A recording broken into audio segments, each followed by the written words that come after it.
And they were very good. They moved around the ring well, and I was like, Yeah, okay. they surprised me. Yeah. Okay, they're better than I remember. Sweet. Over to Nitro, pal. United States Heavyweight Championship. Here we go, second baby. in a row. Which, by the Sting- way, before you start with that, Mhm. why is every week a title match?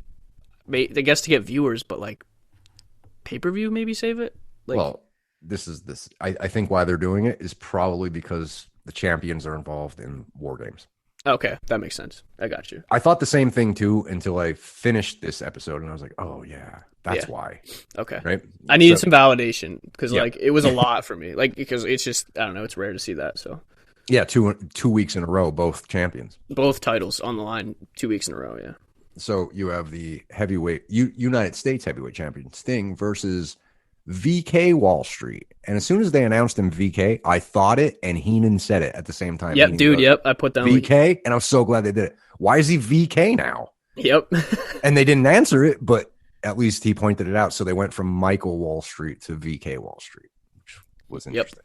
I don't know, dude. It's like it's one of those things where it's like Bishop. Like this is the problem I think we're gonna both have throughout the. It's like he tries too hard with the punches over to Stanford. You know what I mean? Mm-hmm. It's like there's no reason for him to make his name VK. You already signed him. Like we get it. Like he's IRS. Just make his name hit Mike Wall Street.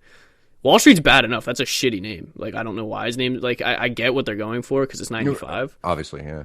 But the fact that, like, dude, the fact that I bet you that was, like, he wasn't supposed to say that either. I bet you he literally was like, why is his name, like, he didn't know. He probably didn't even, because Heenan could probably just riff off of Bischoff and Mongo. Like, he's probably just like, why is his name VK? Like, it's bad when you're even presenting it and your color commentator, your lead color commentator is like, what? Like, it just comes off as unprofessional and weird. Yeah, it's weird. Like, I get the joke, Vincent Kennedy, Wall Street. I get it, but it's like it's trying too hard. Is what it is. Exactly. It's And why debut? Like, what? Somebody had that idea between last Monday and this Monday, so they just like, okay, whatever. But the match itself, and again, I don't know. I think I'm going to be falling in love with Sting again here, buddy. Yep, I agree. Out he comes in the neon green this week. And the match, even IRS, Wall Street, Rotunda. Again, solid, basic collar and elbow, side headlocks, back and forth. Sting got the upper hand. Yep. First, then VK got the upper hand, doing the same moves, and then they just built it up and down. And then Sting wins with a flying crossbody. Easy peasy, solid basics. Again, it's a Sting match. I loved it. I actually put here, I said surprised at VK's like offense and his push. I thought it was gonna be like a squash match. But like he was a good worker, dude. Like yes.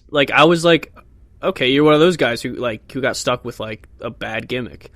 Like he went out there and I was surprised that they let him and Sting have that much time and it was that competitive. And it was As good. JR would say, he's a good hand. Yeah, he's a good hand. Yeah. But it was good, dude. I have no complaints about it. Honestly, I'll take this match over the weird Razor Bulldog thing we got. You know what I mean? Mm-hmm.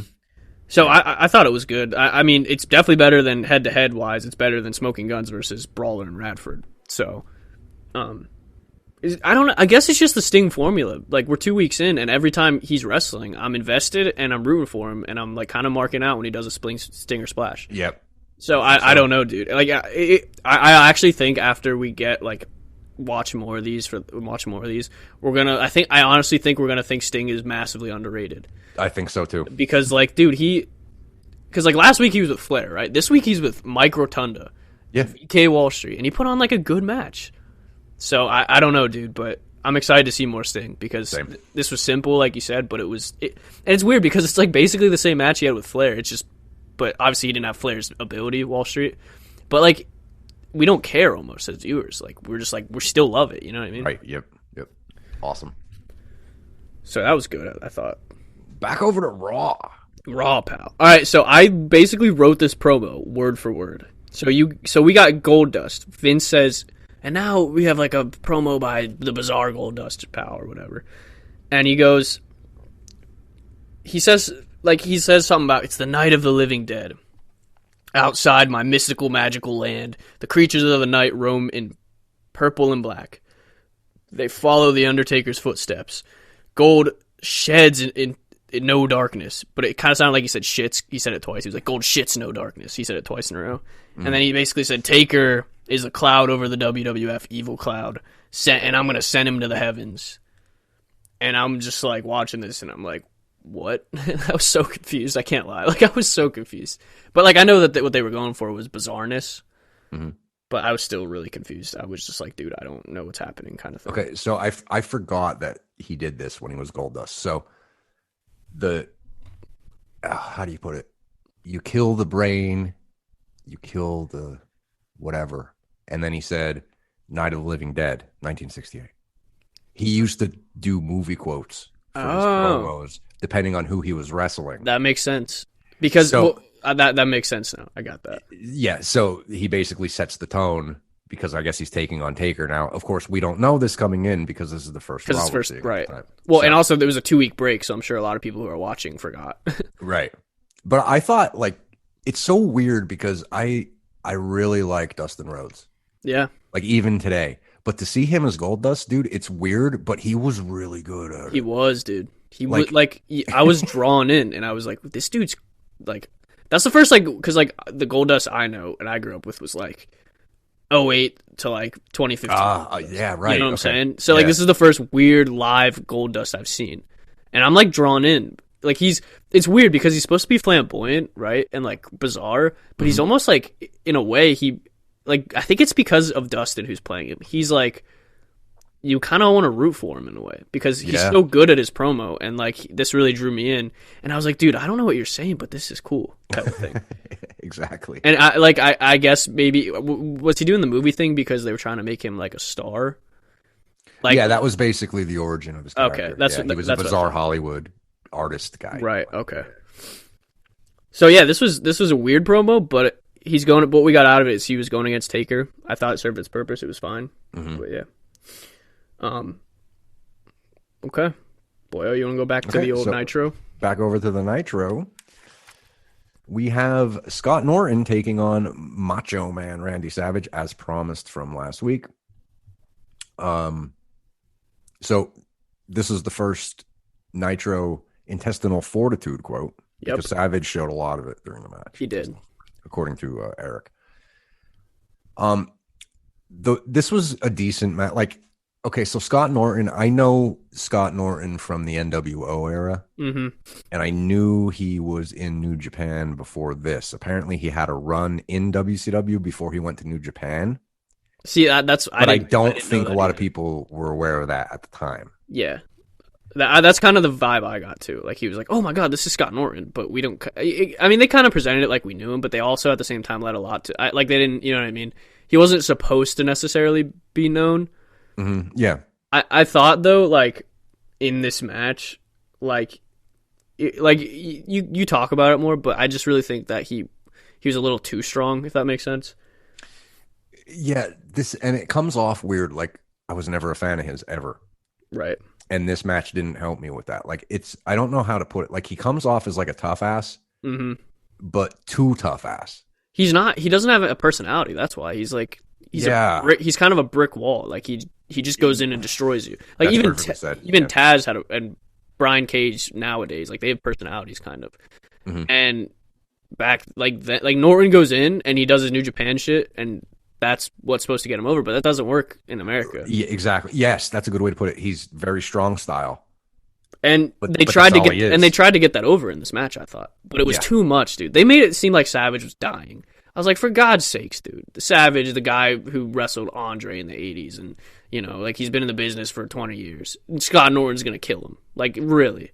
You know what I mean? Yep. Now, and this is weird, like, maybe they shouldn't be putting these guys in debut matches, like Sabu earlier with Alex Wright, whatever that debacle was.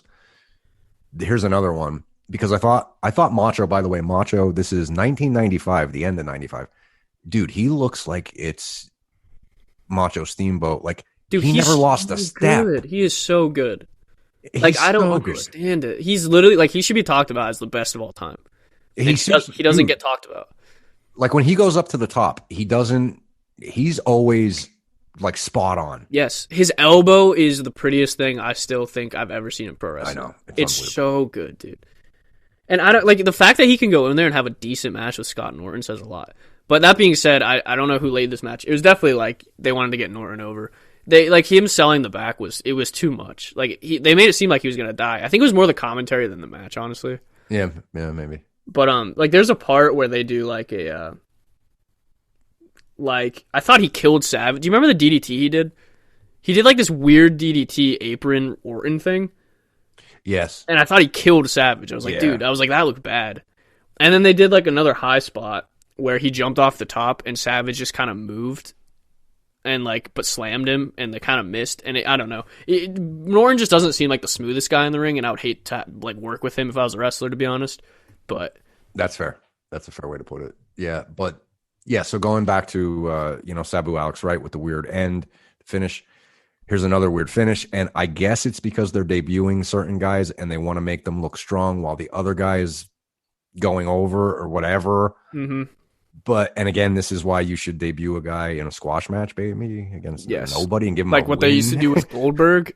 Yes. But here Norton falls victim to another run-in from Dungeon of Doom. Macho is obviously on Hogan's team coming up on Sunday, and Avalanche falls on Scott Norton's legs. He can't move.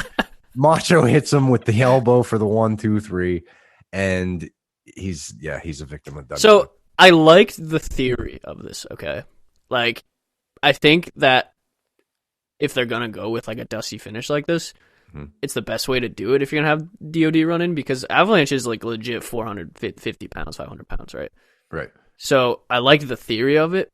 But the fact there wasn't a DQ again, I don't... Well, here we go. Yeah, so this week, last week, before Arn went into the ring, there was the bell rang. Sabu's decision was reversed, but this is okay. Yep. And I think it was all Nick Patrick in every match, so like you can't go with it's a different ref or whatever. Right. I'm pretty sure it wasn't Patrick again. But... yeah, man, no consistency with the rules here. Like I did you have to point it out. Because there are no rules. Like think about it. There are no rules so far. No. There's not like a concrete this is the box you have to be in type of thing. Yeah. I did kind of like the spot, like I said in theory, but if I'm not mistaken, it happened right in front of the ref. Mm-hmm. There's no ref like dude. So weird. And the DOD in general like is just corny and silly. So anytime they come out, I'm immediately like, oh shit, like you ruined my investment kind of. Like I'm just like, oh damn it, like here comes Shark or whatever. Right. And the other weird thing too is so they're running in on Macho, but the match before Sting had a title match and they didn't run in there. Like which one do you think's more important? Like Or if you want to run them all in, like if that's your plan, you got to pick one. Just have one of them go in every time. Right. Because they always run them all in, and it just looks corny and silly. Because you got Brutus with the Zodiac. Oh, he looks so weird as dude. Zodiac. And his like, because he still has his like tassels or whatever on his. Yeah, he still gloves. looks like the barber. So he looks like Brutus Beefcake, but he's the Zodiac. So it's like, dude. Oh my god, dude. It's silly, dude. It is silly. But thank God Macho was involved in this because it would have been a train wreck otherwise. Yeah, dude. Like he's seriously one of the best workers I've ever seen, present and back then. Yep. So that was match 3. Yep. Back over to Raw. Here we go. My favorite wrestler of all time. so we come back, and Isaac Yankem DDS comes out with the most annoying theme song of all time. It's literally a drill that just goes. Dude, I wrote down. Theme is a dental drill. Dude, oh my god! I had to turn it off. I had to wait till it got to. It gave me a headache. I was like, the tone.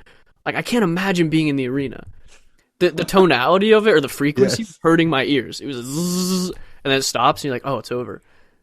And then it oddly comes in after offbeat. It's like zzz. That is it's really it's funny. So weird, dude. It's funny, but it hurts my ears, dude.